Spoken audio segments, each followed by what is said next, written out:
Y hoy vamos a leer los versículos 5 al 7 de la epístola de Judas. I'm going to translate a little bit for you boys, unless somebody gonna take you boys or no. Okay, so I'm gonna translate for you a little bit, okay? Because we're gonna be brief today. We're gonna be short, so there's not gonna be much. And we're reading in Jude. There's only one chapter, so verses 5 through 7.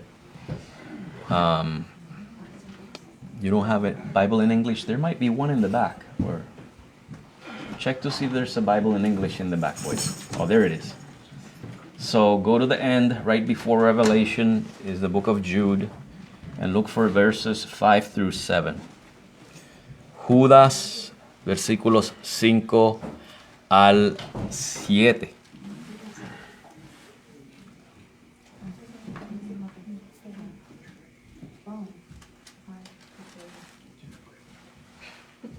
Y leemos la palabra de Dios en el nombre del Padre, del Hijo y del Espíritu Santo. Amén.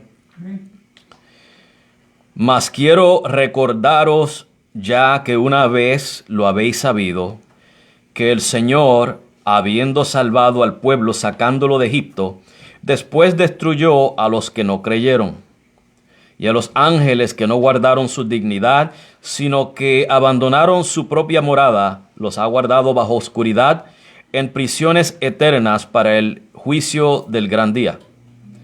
Como Sodoma y Gomorra y las ciudades vecinas, las cuales de la misma manera que aquellos, habiendo fornicado e ido en pos de vicios contra naturaleza, fueron puestas por ejemplo, sufriendo el castigo del fuego eterno. Amado Dios y Padre, gracias Señor por este pequeño pasaje que hemos leído, Señor, que aunque es pequeño, Padre, está lleno de tu sabiduría. Está cargado, Señor, de tu palabra, de tu exhortación, Señor, de tu consejo. Y dice tu palabra que no de tan solo del pan vivirá el hombre, sino de toda palabra que procede de la boca de Dios. Así que, Padre, sabemos que aunque son solo 3 versículos que hemos leído, en estos versículos hay vida, Señor. Y nosotros somos beneficiarios de esa vida. Permite, Padre, que cada uno de nosotros pueda recibir la exhortación de tu palabra, el consejo, Señor, la instrucción. Que esto nos sirva, Padre, para nosotros caminar cada día más cerca de ti. Santificarnos cada día más, Señor. Y que tu Espíritu, Padre, sea el obrero que haga esa obra en nuestras vidas. Porque esto, Señor, no es por fuerza ni voluntad humana, sino por la obra tuya, Señor, y por voluntad tuya, por la gracia y la misericordia tuya, Señor, y para la gloria y la honra tuya. Así que, Padre, te damos gracias una vez más y te pedimos estas cosas en ese precioso y poderoso nombre de tu Hijo Jesucristo. Amén. Amén.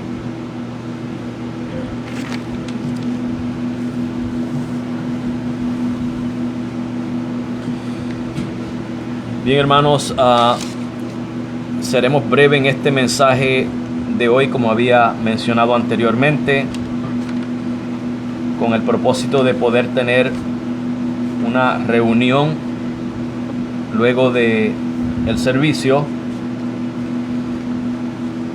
Pero quiero comenzar recordándoles lo que hablamos la última vez, y hablamos acerca de estos hombres que entran encubiertamente. El apóstol Pedro los llama indoctos e inconstantes. Last time we spoke about these wicked men who enter the church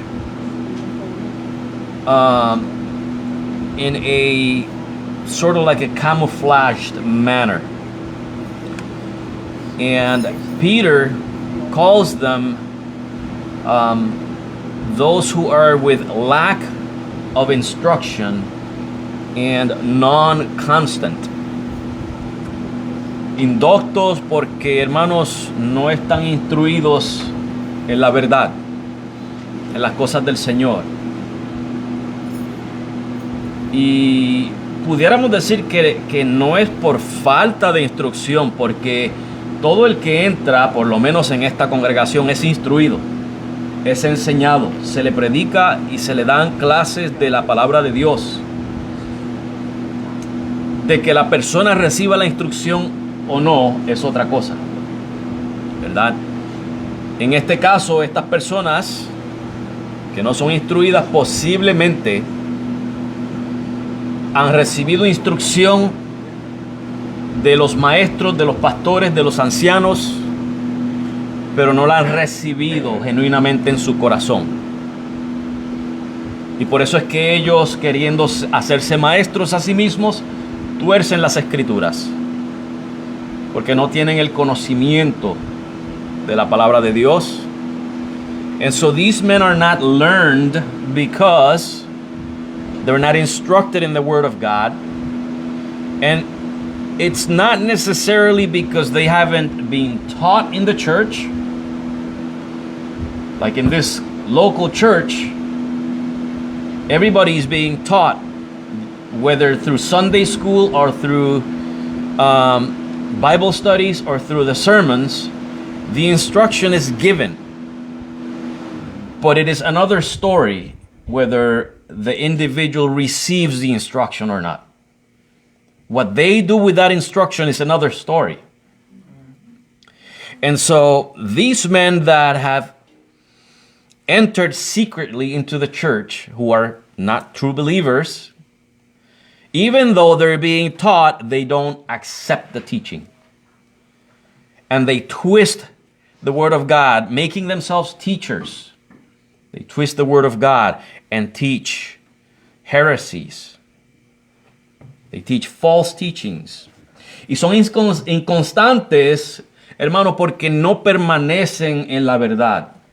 No perseveran. They're not constant because they don't stand, they don't persevere in the truth. Y vemos que estas personas lo que hacen es convertir la gracia de Dios en libertinaje. So these people turn the grace of God into licentiousness. And what that means is they teach people basically that it's okay to sin because God is a God of grace. And no, it's not okay to sin on account that God is a God of grace. Y hermanos, no está bien pecar porque Dios es un Dios de gracia. Hablamos también de que la doctrina de la gracia, aunque es hermosa y glorifica a Dios, se tiene que tratar con respeto al enseñarla. Se tiene que enseñar con reverencia y delicadeza y usando todo el consejo de Dios. We also mentioned that the teaching or the doctrine of grace has to be handled. You know, it is a beautiful teaching, doctrine that glorifies God, but it must be handled carefully. It must be handled with reverence and respect and using the whole counsel of God. Hay muchos hermanos que enseñan la gracia como pretexto para su pecado. There are many who teach grace as a pretext for their own gains, for their own sin. Y en especial, hermanos, en el contexto contemporáneo en el que estamos, una de las enseñanzas más populares es la de la prosperidad. El falso evangelio, porque no es evangelio, pero le llaman el evangelio de la prosperidad. Que a lo que enseña es al hombre a tener avaricia. Los lleva al pecado de avaricia. En ese sentido, en nuestro tiempo contemporáneo, se está torciendo la gracia y convirtiéndola en un pretexto para pecar, en el pretexto de la avaricia. And so in our contemporary context, the most popular false teaching nowadays, which is called the gospel of prosperity, which is not a gospel. It's a false gospel. And it teaches men to be greedy. And you see how these false teachers twist the word of God, turn the grace of God into licentiousness, and lead men into being greedy, into covetousness. Y nuevamente, hermanos, no estamos diciendo que sea malo que usted tenga un trabajo donde usted gane un buen salario. Eso no es lo que estamos diciendo. Si el Señor le ha concedido a usted un buen trabajo, con buena ganancia, pues hermanos, dele gloria a Dios por eso. Pero si solamente recibe el pan diario, también dele gloria a Dios. Y si terminamos como Job, hermanos, perdiéndolo todo, hagamos como Job. Seamos como Job, hermanos, que le dio la gloria a Dios. And I'm not saying that it is wrong for you to have a well-paying job. If you have a well-paying job, God has blessed you with a good-paying job, then glory to God for that. But if your job only supplies you of the daily bread and that's it, also give glory to God. And if we end up like Job, losing it all, let us be like Job, who gave the glory to God. That's what I'm saying. Eso es lo que estoy diciendo, hermanos. Así que estas son las cosas que vimos, hermanos. Y vimos que estos apóstatas niegan al Dios soberano y a nuestro Señor Jesucristo. Y una de las maneras en que lo niegan, porque acuérdense que no es negar solamente de labios, ellos pueden confesar a Dios, a Jesucristo de labios, pero con su conducta negarlo. Una de las maneras de negarlo, de negar al Dios soberano, es haciéndose soberanos ellos mismos. Yo declaro, yo decreto, yo arrebato. Dios tiene que concederme. Eso es tratar de usurpar la soberanía de Dios. ¿Quiénes se creen los hombres que son? And so these apostates are the ones who deny the sovereign God and our Lord Jesus Christ. And when I say deny, when the Bible says deny, they don't necessarily come and profess with their lips, I deny God. They may confess God. They may confess Jesus Christ. Profess to be Christians. But with their conduct, they deny him. And in particular, these men who claim that have the authority to be declaring and decreeing, they are trying to take God's place. They make themselves the sovereign ones.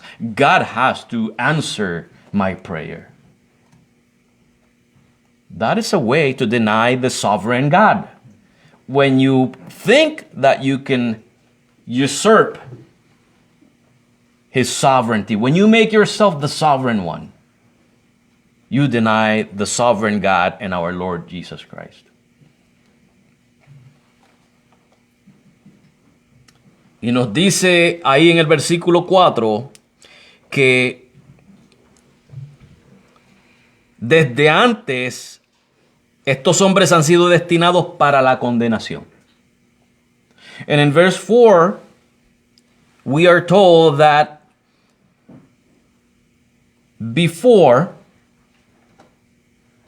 since before, these men have been destined unto condemnation.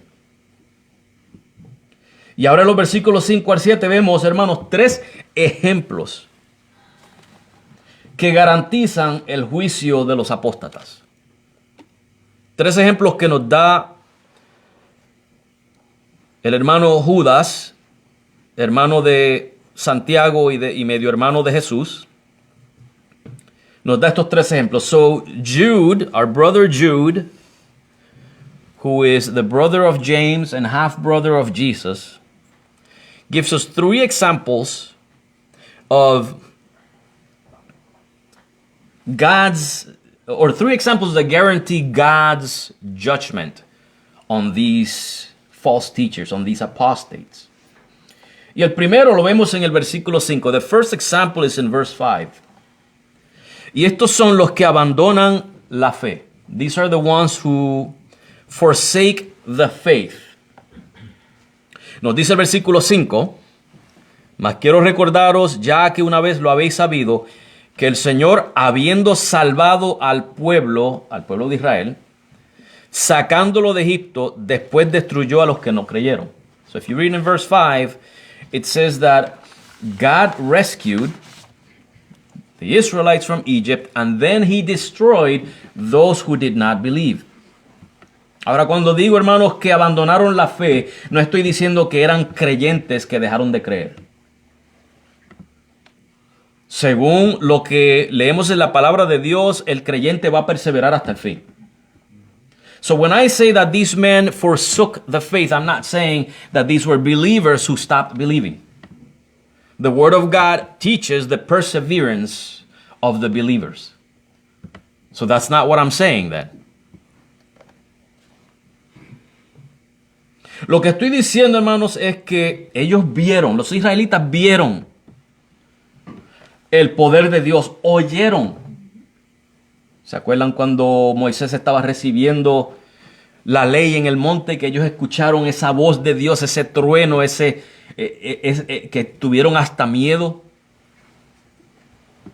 Y probaron de las maravillas de Dios, que les enviaba el maná todos los días, les hizo salir agua de la peña, les convirtió las aguas amargas en aguas dulces. Ellos vieron, oyeron y probaron las maravillas de Dios, y aún así dudaron de Dios. 10 veces, dice Dios, 10 veces me tentaron, 10 veces dudaron de mí. So when I say that they abandoned the faith, what I'm saying is, like the Israelites, they saw, they heard, and they tasted. They saw the power of God, how he delivered them from Egypt. They heard his voice on the mountain, and they tasted of his goodness when he gave them the daily manna. And he turned the bitter waters into sweet waters. And yet they did not believe in God, even though they saw those things. God said 10 times they have tempted me. In other words, they've seen my power and my goodness towards them, and they still do not believe. ¿Por qué digo esto, hermanos? Porque lo dice Hebreos 3, versículos 7 al 11. Why am I saying this? Because Hebrews 3, verses 7 through 11 explain it very clearly. Y leemos: por lo cual, como dice el Espíritu Santo, I'm going to wait for... Go ahead, John Mark. Hebreos 3 del 7 al 11.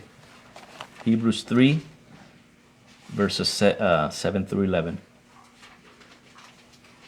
You got it? Por lo cual, como dice el Espíritu Santo, si oyereis hoy su voz, escuchen bien, no endurezcáis vuestros corazones como en la provocación en el día de la tentación en el desierto, donde me tentaron vuestros padres, me probaron y vieron mis obras 40 años.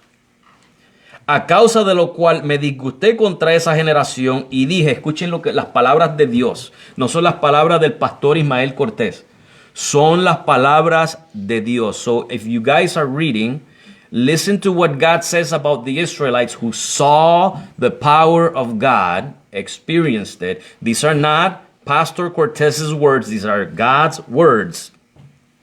Siempre andan, escuchen, siempre, desde que los sacó de Egipto, siempre andan vagando en su corazón y no han conocido mis caminos. Vieron, oyeron y probaron, pero siempre están vagando en su corazón y no me conocen, no conocen mis caminos. Ese es el pueblo que Dios rescató de Egipto, pero eran unos incrédulos. Y por eso Dios los hizo vagar por 40 años en el desierto y los destruyó en el desierto. Por tanto, juré en mi ira, no entrarán en mi reposo. So notice what God says. They are always what? What does it say there, John Marcus? I don't have the right words here in English. Verse 10. Always going astray. Always going astray, and what else? They haven't known, they have not known my ways. These are the people that God rescued from Egypt, and they were unbelievers. God says they are always, since day one, always going astray, and they have not known my ways. Does that sound like believers? What do you think, Alejandro? Do those sound like believers? No, right? What do you think, Joseph? ¿Les suena eso a ustedes como creyentes, hermanos? ¿Como que alguna vez fueron creyentes? O sea, que entendamos, hermanos, que un verdadero creyente no va a apartarse del Señor. Estamos hablando, acuérdese, los ejemplos que está dando la Biblia es de falsos creyentes que se meten entre nosotros, que traen falsas enseñanzas. Un apóstata, hermanos, es como la ilustración que dio Jesús en Mateo 12, 43 al 45 del espíritu inmundo que sale del hombre. So an apostate is like the illustration that Christ gave in Matthew 12, verses 43 through 45 of the unclean spirit that leaves the man. Y sabemos, hermanos, que cuando este espíritu inmundo sale, anda vagando por lugares secos y desea regresar a su casa. Escuchen que es su casa. El creyente no es casa de espíritus inmundos. Cuando Cristo salva al creyente, el Espíritu Santo viene a morar en el creyente. Y no hay espíritu inmundo que entre en el creyente, porque ¿quién puede sacar al Espíritu Santo del creyente? No hay demonio ni diablo que tenga poder contra el Espíritu Santo. O sea que estamos hablando de uno que ha sido quizás reformado porque está entre nosotros y está aprendiendo la conducta, pero no ha sido transformado en su corazón. En ese sentido, su casa está limpia, pero está vacía. El Espíritu Santo no mora en esa casa. Y cuando ese espíritu viene, se trae 7 más peores que él. Y su estado postrero es peor que el primero. Esos son esta gente de las que está hablando Judas. Entran entre nosotros. Miren a José de Jesús Miranda. Entró como un angelito, pero se convirtió en un diablito. ¿Se acuerdan de José de Jesús Miranda? Hermano Daniel lo llegó a conocer, ¿verdad? En persona. Pero lo desechamos. Sí. Porque estaba en lo falso, ¿verdad? ¿Seguro? Estaba predicando gracia, pero una gracia divertida. Estaba predicando lo que hacen estos falsos maestros. ¿Verdad? Torciendo la gracia de Dios, convirtiéndola en libertinaje. And so, Jesus gave an illustration of the unclean spirit that leaves the man. Now, it doesn't mean that this man is a believer, because when that unclean spirit comes back, the house is empty. There's nothing in there. Christ is not there. The Holy Spirit is not there. Believers are indwelt by the Holy Spirit, and where the Holy Spirit indwells, no other spirit can come. So Jesus is talking about somebody who may have been reformed in his conduct because he's living amongst other believers, but he has not been transformed in his heart. And when that spirit comes back, he brings 7 other spirits worse than him. And that man's latter state becomes worse than the first state. That's what these false teachers are. They come in, they get a little reformed, but then they become devils themselves.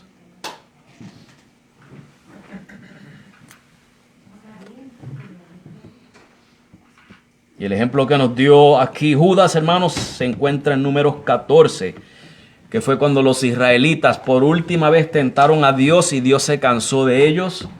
No quisieron entrar a la tierra prometida por su incredulidad. Dios los rescató de Egipto, pero por su incredulidad los dejó perecer en el desierto. Ese es el primer ejemplo. Si Dios hizo eso contra su propio pueblo que Él rescató, ¿usted cree que Dios va a tener problema derramando su ira sobre estos falsos maestros? Si lo hizo a su propio pueblo, ¿no se lo va a hacer a estas personas? ¿O peor? And so, here's a question for you to meditate on, to ponder on.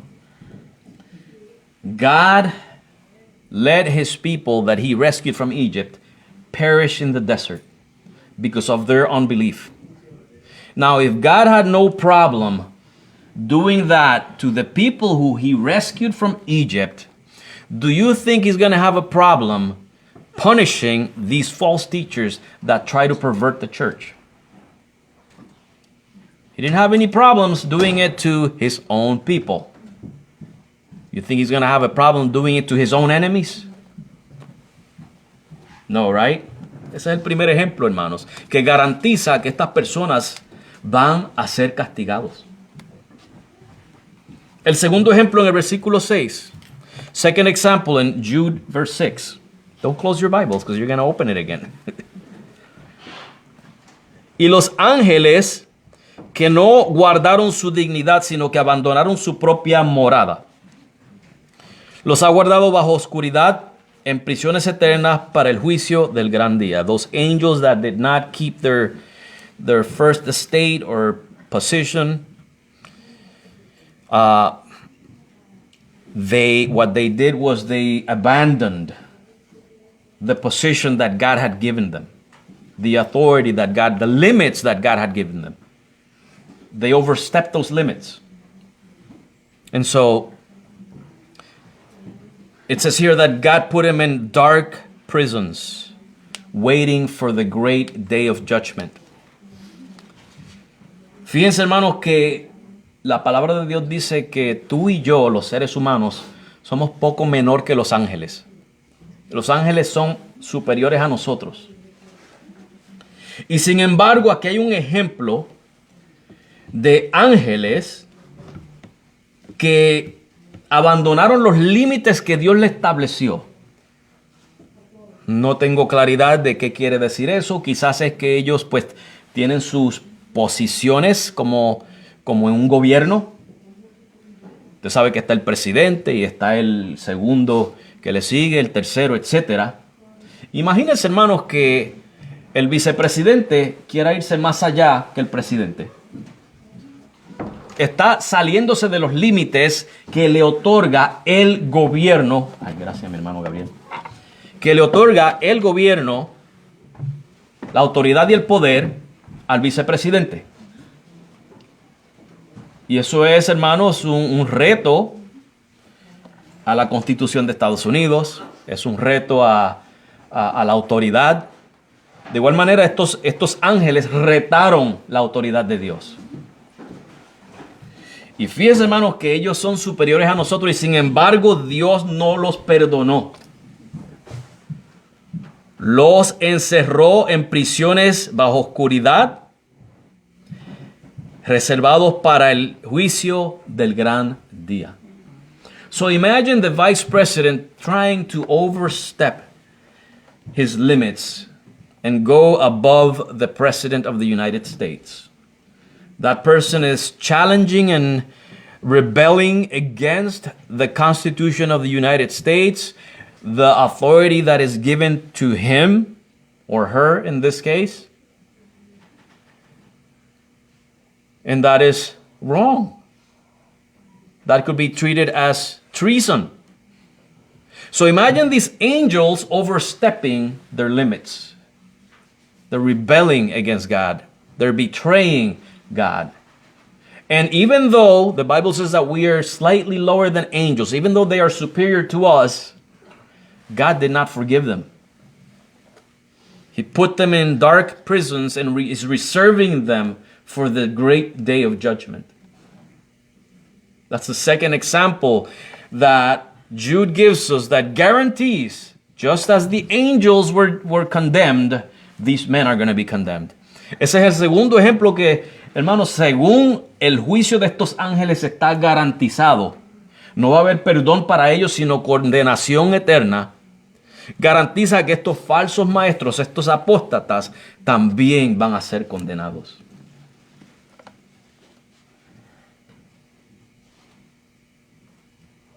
Y el tercer ejemplo son los que abandonaron su naturaleza. Versículo 7. The third example is those who abandoned their nature. Verse 7. Como Sodoma y Gomorra y las ciudades vecinas, las cuales de la misma manera que aquellos, habiendo fornicado, escuchen esto, fornicado e ido en pos de vicios contra naturaleza. Contra naturaleza fueron puestas, por ejemplo, sufriendo el castigo del fuego eterno. So if you see here in verse 7, he gives the example of Sodom and Gomorrah, how they went after the immoral acts, but their immoral acts were against nature. And I'm going to explain that in a little bit. These are those who abandoned their nature. Sabemos que los habitantes de Sodoma y Gomorra, hermanos, estaban bien dados a la inmoralidad sexual. So we know that the citizens of Sodom and Gomorrah were given to sexual immorality. Pero hermanos, no era solamente meramente inmoralidad sexual. It wasn't just merely sexual immorality. Era inmoralidad sexual contraria a la naturaleza. It was sexual immorality contrary to nature. Lo que llevó a Sodoma y Gomorra a la destrucción fue, hermanos, que ellos se salieron de los límites de lo que era natural. God's judgment fell on Sodom and Gomorrah because they overstepped the limits of what was natural. Hombres acostándose sexualmente con hombres. Mujeres acostándose sexualmente con mujeres. Men laying sexually with other men and women laying sexually with other women. Hay una diferencia entre el pecado de adulterio y el pecado de homosexualidad. Fíjense que bajo la mirada de Dios el pecado es pecado. Tanto el adulterio como el acto de homosexualidad. Pero lo que hace la homosexualidad más abominable ante los ojos de Dios es que es contra la naturaleza. El que comete adulterio está haciéndolo porque su naturaleza es esa. El hombre que comete adulterio con una mujer lo está haciendo porque está en su corazón gustarle a las mujeres. Y viceversa, las mujeres a los hombres. Pero el acto homosexual va contrario a la naturaleza. Destruye lo que Dios ha establecido como natural. Y para Dios, hermanos, eso es de suma importancia. See, the problem with the sin of homosexuality, you can talk about adultery, but in adultery, a man can commit adultery with a woman, but that's natural. That's his natural tendency, is to like women, and vice versa, women like men. But with homosexuality, it goes against nature, and God abhors that. It defies his normal order of creation. It defies that. God abhors it because it goes against the natural order that He's established. And that seems to be very important to God. Ahora yo quiero que usted piense en esta ciudad, hermano, porque según lo que se dice, esta era una ciudad, una civilización avanzada. Cuando hablamos de avanzado, piense aquí en esta nación. Mire la sociedad en la que vivimos. Toda clase de gente que hay. ¿Okay? Imagínese que ese juicio que vino sobre Sodoma y Gomorra viniera sobre nosotros. Piense, medite bien, hermano, no quiero dar muchos detalles, pero medite bien. Los habitantes de Estados Unidos, grandes y pequeños, viejos y jóvenes, reyes y plebeyos, hombres de posiciones altas y hombres de posiciones bajas, libres y prisioneros. Piensa en toda clase de personas y Dios no aguantó su ira. Piense bien, hermanos, para que vea lo que estoy tratando de decir, que había toda clase de personas, grandes y pequeños, mayores y menores, y Dios no detuvo su ira. Si Dios no detuvo su ira para esa sociedad, ¿usted cree que Dios detendrá su ira para estos falsos maestros? Para aquellos hermanos que enseñan como libertinaje la gracia de Dios, para aquellos que hacen como los ángeles que se pasan de los límites establecidos, para aquellos que a pesar de que Dios ha sido bueno con ellos, ellos niegan a Dios. Ellos quieren usurpar la gloria de Dios.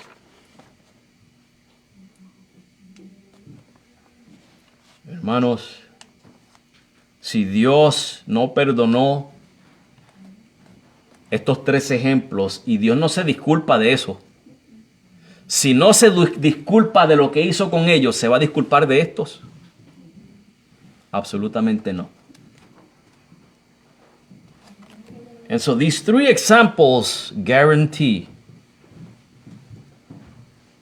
Notice that God punished the Israelites, the angels, and the people of Sodom and Gomorrah.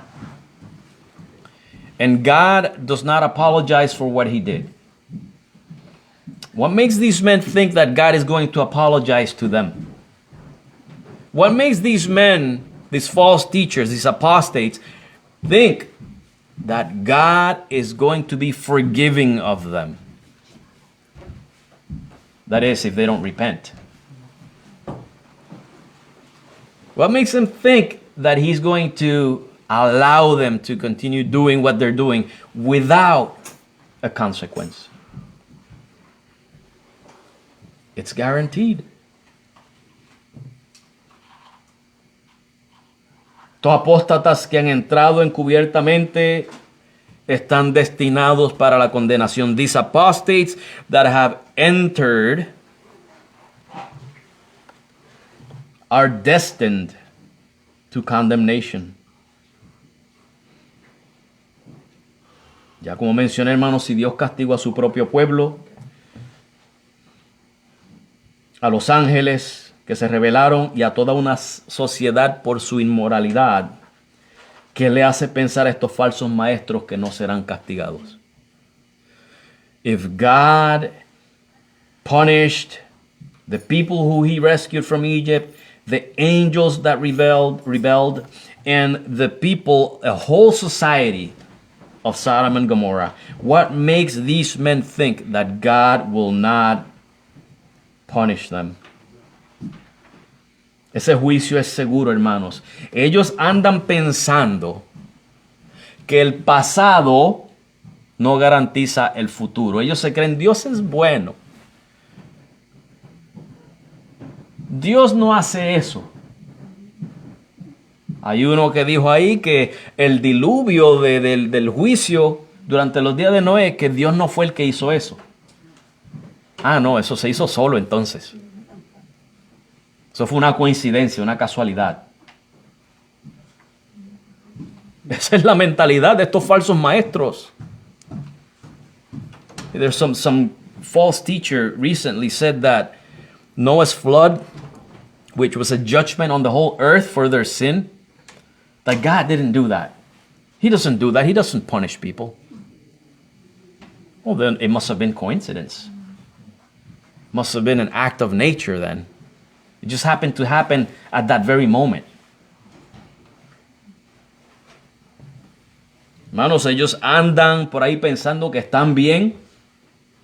Ellos se creen que el éxito ¿Es lo mismo o significa que Dios los favorece? Muchos de ellos tienen mega iglesias y ellos miden su éxito basado en números. Pero ¿qué pasó cuando Jesús predicó en el capítulo 6 de Juan, que dice que muchos de los que andaban con él se fueron?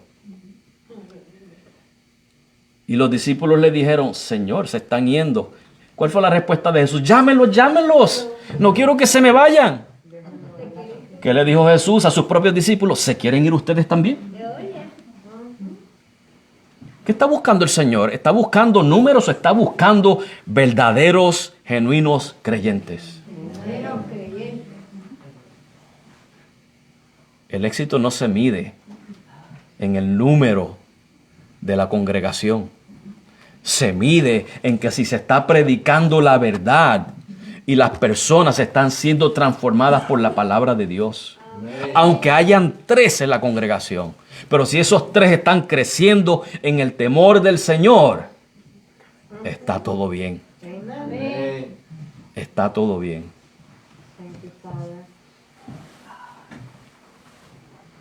See, a lot of people measure their Christian success based on how many people they have in their congregation. They may have thousands of people.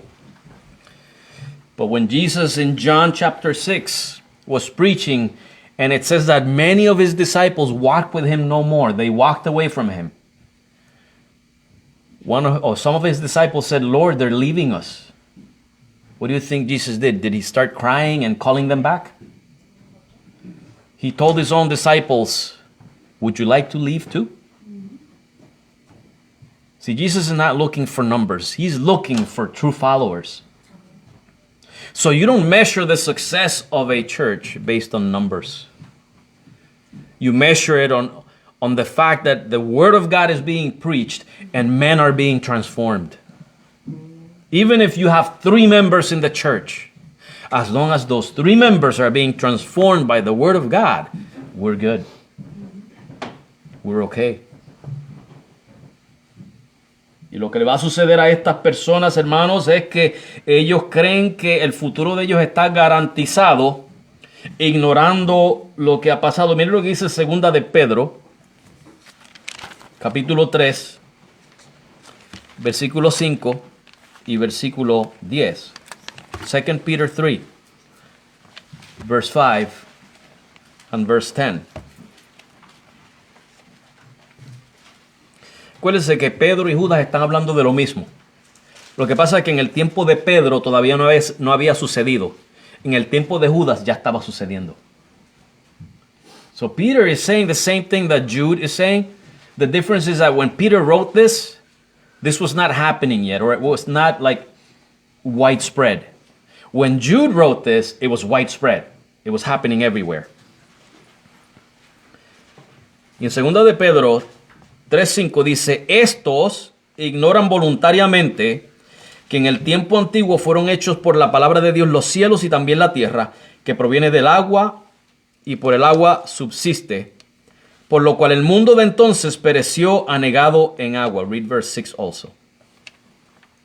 Y miren el versículo 7, look at verse 7. Pero los cielos y la tierra que existen ahora están reservados por la misma palabra, guardados para el fuego en el día del juicio y de la perdición de los hombres impíos. Hoping you read verses 5 through 7. How just like the world perished underwater in Noah's flood, now this world is reserved for destruction by fire. Eso es así. Y el versículo 10, pero el día del Señor vendrá como ladrón en la noche. The day of the Lord is going to come like a thief in the night. Eso no quiere decir que la venida del Señor nos va a coger a nosotros los creyentes de sorpresa. A quien va a coger de sorpresa es a estos falsos maestros que se creen que la cosa le va bien a ellos. Que ellos no se esperan destrucción repentina. Eso es lo que quiere decir la palabra de Dios. What it means here that the Lord will come like a thief in the night, it doesn't mean that he's going to surprise us. We know he's coming. We're expecting him. These false teachers are not expecting what's coming for them. It's going to catch them like a thief in the night by surprise. en el cual los cielos pasarán con gran estruendo, y los elementos ardiendo serán deshechos, y la tierra y las obras que en ella hay serán quemadas. I just read verse 10. Nosotros esperamos la venida del Señor, o sea que esto no es para nosotros. Cuando Él venga, hermanos, ya nosotros lo estamos esperando. Son ellos los pobrecitos que se van a llevar la gran sorpresa. Y para terminar, hermanos, primera de Pedro 4, 17 y 18. So, to finish here, 1 Peter 4, verses 17 and 18. 1 Peter 4, 17, 18. Primera de Pedro 4, 17 al 18.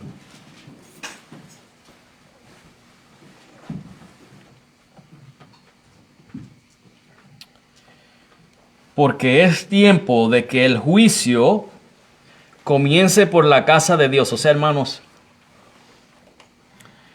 Dios no tiene problema en traerte a ti y a mí, que somos hijos de Él, juicio. Cuando dice juicio, ahí no está hablando de destrucción, está hablando de disciplina.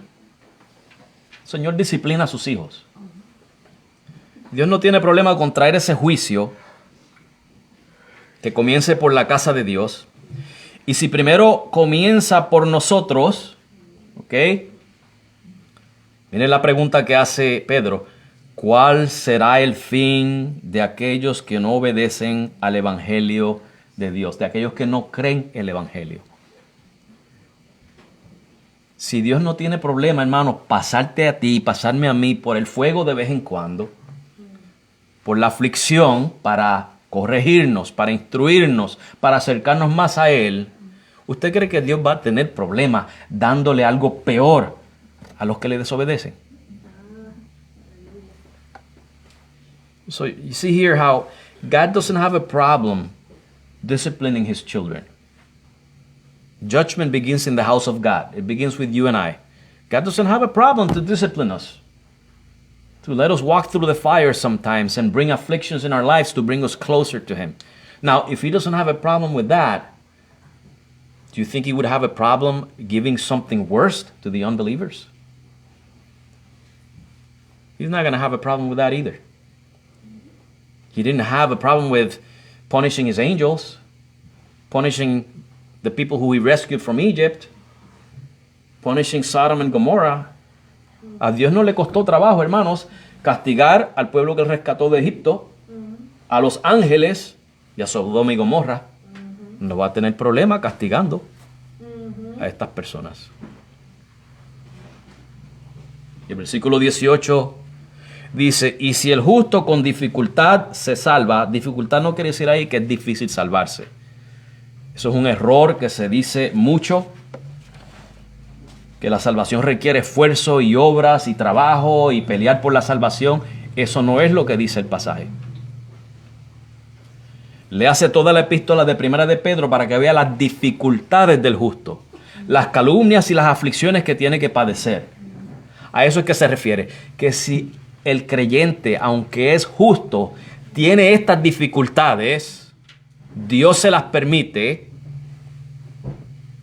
¿En dónde aparecerá el impío, el pecador? Si Dios no tiene problema con que sus hijos, sus justos, padezcan, ¿ustedes creen que Dios va a tener algún problema permitiendo que sus enemigos, los rebeldes, estos falsos maestros, reciban peor? No. No, hermanos. Ellos están reservados para esa condenación, dice Judas. So, verse 18, 1 Peter 4:18, if the righteous, how does it read in your Bible, John Mark? And if it is hard for the righteous to be saved, what will become of the ungodly? So, when it says there that it is hard for him to be saved, it's talking about the difficulties that the believers go through. All the afflictions and slanders and persecutions. And God allows that. So if God allows His own people to go through afflictions, do you think, look at the question, what does the question say? What will become of what will become of the ungodly? If God doesn't have a problem allowing us to go through persecutions, do you think he's going to have a problem putting his enemies, putting the ungodly through judgment? He's not. He didn't have any problems judging the Israelites. He didn't have any problems judging the angels, and he didn't have any problems judging Sodom and Gomorrah. He's not going to have a problem judging these false teachers. Hermanos, la condenación de estos hombres es segura. Así que cuando usted vea estas iglesias crecer, y yo sé que muchas veces nos frustramos por eso, no se frustre, no se aflija, hermanos. Eso no significa nada. Déjenlos, hermanos, si eso es lo que el mundo busca. El mundo no busca esto. El mundo no busca el evangelio. La gente por ahí no andan diciendo, yo estoy buscando una iglesia como la iglesia bautista de la Nueva Jerusalén. Son poquitos los que piensan de esa manera. Son poquitos los que entran aquí y escuchan y dicen, aquí me quedo. Muchos han venido, hermanos, y me recuerdo dónde se sentaban y ya no están aquí. Y venían trayendo sus enseñanzas. Pero no pudieron resistir la verdad y se tuvieron que ir. Alguien le preguntó a nuestra hermana Ana, ¿aquí no se siente el Espíritu de Dios? Bueno, ¿a qué usted se refiere con eso? Que si se siente el Espíritu de Dios. Se refiere al emocionalismo que están practicando por ahí, a los alborotos y alaridos. Eso es el Espíritu que ustedes quieren sentir. Pues aquí no lo va a encontrar porque eso no está aquí. Somos una iglesia de orden. La palabra de Dios nos manda a ser ordenados, decentes y reverentes.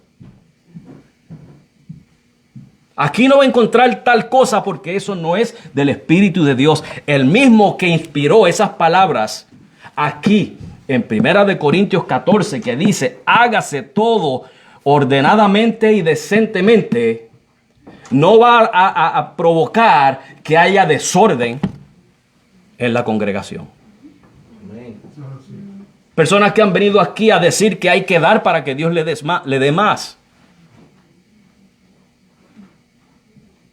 Por eso no están aquí, hermanos, porque la doctrina, la sana doctrina los ha sacado. Nadie los votó. Ellos se fueron por sí mismos porque estaban buscando otra cosa. Pero ¿sabe qué? Los que están aquí son los fieles. Los que están aquí son los que aman a Dios. Los que están aquí son los que aman su palabra. Y eso me da gozo. Eso me da gozo. Porque no somos un ejército grande, pero estamos, hermanos, llenos del Espíritu de Dios. Estamos llenos de la palabra de Dios. Y yo prefiero, hermanos, este grupito que hay aquí hoy del 23, pero todos llenos de la palabra de Dios y del Espíritu de Dios, hermanos. Somos más poderosos que el ejército de Rusia. Eso vale. Eso tiene un valor inmenso delante de Dios, hermanos. Eso dice mucho de ustedes. Y fíjense que yo no puedo decir que yo me merezco estar aquí predicando esto. Así que yo le doy gracias a Dios por el privilegio de permitirme pastorear esta iglesia. Y por la confianza que ustedes han puesto en mí. Verdaderamente que es un privilegio poder estar participando con ustedes aquí, hermanos. Y mientras el Señor nos dé fuerza y salud y nos provea, así vamos a seguir, ¿verdad que sí? No vamos a dejar que la palabra de Dios purifique la iglesia. Hay muchas cosas que nos duelen a veces de la palabra de Dios, pero hay que recibirlas. Hay que recibirlas. Y si usted las resiste, como dice Hebreos capítulo 12, que si soportamos la disciplina del Señor es porque somos sus hijos. Hermano, soporte la disciplina del Señor. Soporte cuando la palabra duele. Soporte cuando la palabra de Dios nos da en la llaga, nos da en la herida, nos tuerce el brazo. Soporte eso, porque eso quiere decir que Dios está tratando con usted como hijo. Y aquellos que lo que están buscando es las iglesias de prosperidad, las iglesias de nightclub, las iglesias que le den entretenimiento, que le pongan bailarinas al frente, que le toquen el trompetón ese de los judíos y qué sé yo qué más. Pues está bien, déjenlos. Ellos están buscando algo que les satisfaga sus deseos carnales. Pero usted está aquí buscando lo espiritual. Y lo espiritual es lo que se le va a dar. Se le va a dar, hermanos, lo que el Señor dice en su palabra. Amén. Vamos a orar, hermanos. Amado Dios y Padre, gracias, Señor, por tu palabra, tu misericordia, tu amor, Señor.